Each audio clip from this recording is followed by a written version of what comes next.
Good stats. All right, John, let's shift gears. We'll get to the mailbag in just a second. You and I talked about J.J. Watt on the previous episode of the podcast, just more in generalities about J.J.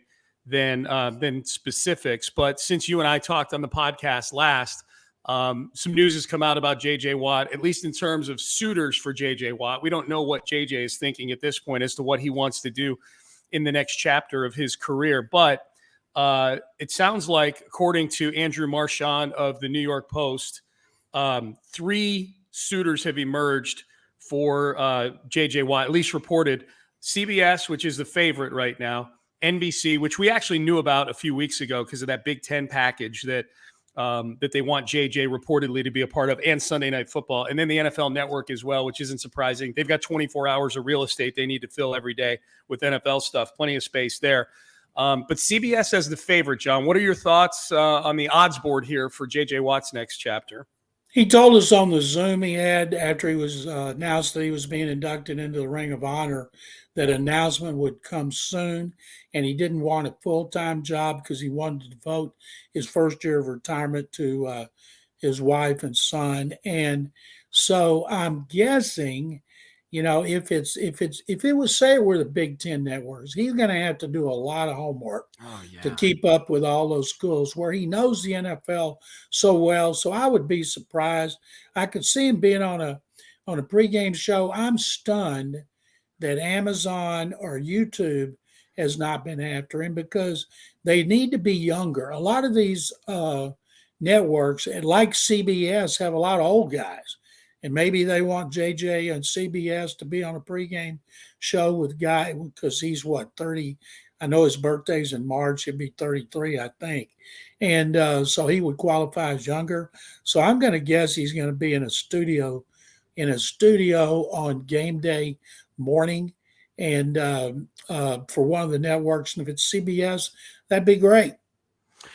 Yeah, it sounded like, according to Marchand, the CBS thing would be just not full-time, a few appearances. The big thing is they have the Super Bowl this year, and I guess he would get to be a part of the Super Bowl broadcast in some way. I mean, they throw all the resources at the Super Bowl, so who knows what that would look like. Do you think he's best suited for the studio, John, or do you think he's a game analyst, or is he one of those guys that, depending on how much time he wants to put into it, he can be good at anything he decides? Yeah, I think just what you said, Sean, he could be good at anything.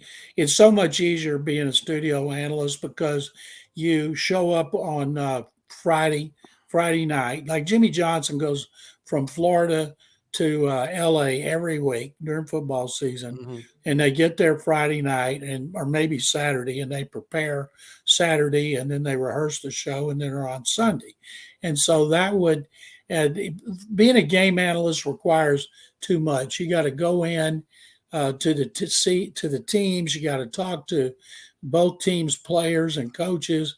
I don't see him wanting to put that in. I could see it being a once-a-week appearance. Now, maybe the NFL Network will swoop in there and put him on a show, but I think he's best at just talking about football and analyzing and informing and entertaining on a pregame show. The problem is there's too many people on those pregame shows. Oh, it's ridiculous. The way they're going to have to start getting wide angles. Yeah. I'd want JJ to be like one of 3 or 4. He would have been great with Chris Berman and Tom Jackson, just JJ and Chris Berman talking about football. But I can't wait to see him because he's going to be tremendous. But you don't see 2 guys anymore. Everybody wants to have a bunch. And it's interesting, ESPN that's not in it, and ESPN's having so many layoffs. And I feel bad for everybody losing their jobs, especially ones that have been on for a long time. And if they did reach out to him, I hope he turned them down just for that reason. Okay. I think as far as like the studio shows go, where I think of, okay, which one would he fit in best on? I think NBC on Sunday night would be really good. Just because that's, of all the rosters on the studio shows, that's the one that's been a little shaky to me. I'm not a huge Dungy guy when it comes to studio shows. No, I'm not either. Rodney Harrison's been okay. Drew Brees was pretty terrible. Like, he wasn't great. That could, JJ could be good on there. All right, John, you ready to do